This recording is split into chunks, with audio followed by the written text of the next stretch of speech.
Sa kabila ng mga batikos at maiinit na isyu na ipinupukol sa administrasyon ni Governor Amado Espino ng kanyang mga kritiko sa politika, ay tuloy pa rin ang kanyang mga proyekto at programa para tumulong at manilbihan sa mga mamamayan ng lalawigan ng Pangasinan.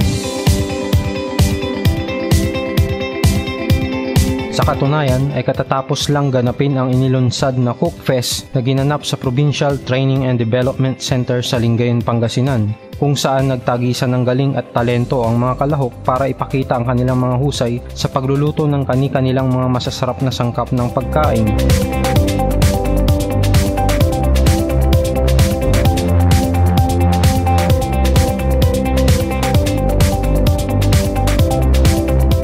Ito ay dinaluhan ng mga kababaihang miyembro ng iba't ibang grupo sa buong lalawigan ng Pangasinan. Tuwang-tuwa ang mga naturang grupo sa naturang aktibidad sapagkat nagkaroon sila ng pagkakataong magsaya, matuto at mabigyang aral tungkol sa iba't ibang klase ng pagluluto ng gulay, isda at karne. Labis naman ang galak at saya ng mga dumalong bisita sa naturang programa sapagkat sila'y nakatikim ng mga masasarap na pagkain espesyal na niluto mismo ng mga kalahok. Naghatid naman ng inspirasyon ang isa sa pinakamagaling na chef na si Romeo Bernal dito sa lalawigan ng Pangasinan para magturo at hikayatin palalo ang mga kababaihang dumalo na pagyamanin pa ang kanilang mga kaalaman at talento sa pagluluto sa pamamagitan ng kanyang actual cooking demo. Malaking tulong din ang ginawang training ng isa sa mga sponsor na si Mr. Jose Butch Parago, ang operations manager ng Solain Gas Corporation, kung saan ipinaliwanag niya ang safety and precautions sa paggamit ng LPG para sa kaligtasan ng bawat isa.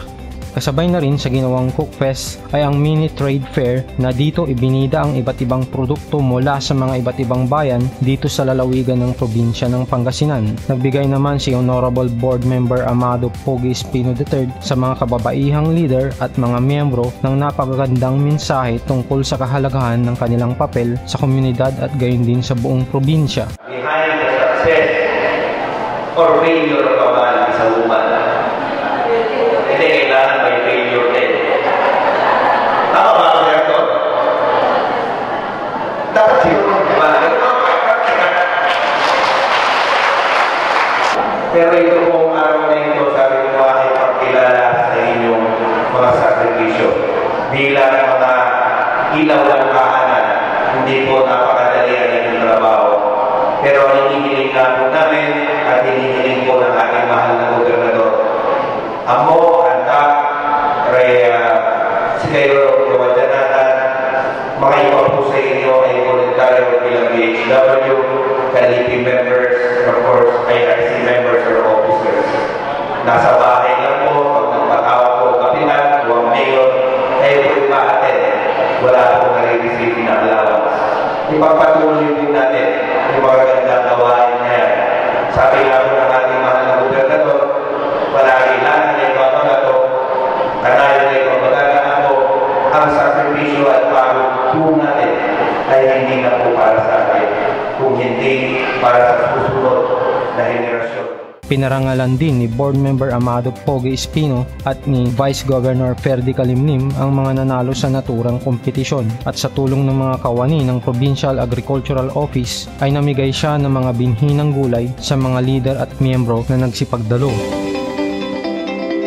Ito ay isa sa mga paraan para makatulong sa paghikayat sa ating mga kababayan na sila'y mahimok na patuloy na magtanim ng mga gulay sa kani-kanilang bakuran. Labis naman itong ikinatuwa ng mga naturang leader at miyembro ng mga asosyasyon ng kababaihan sa buong lalawigan ng Pangasinan.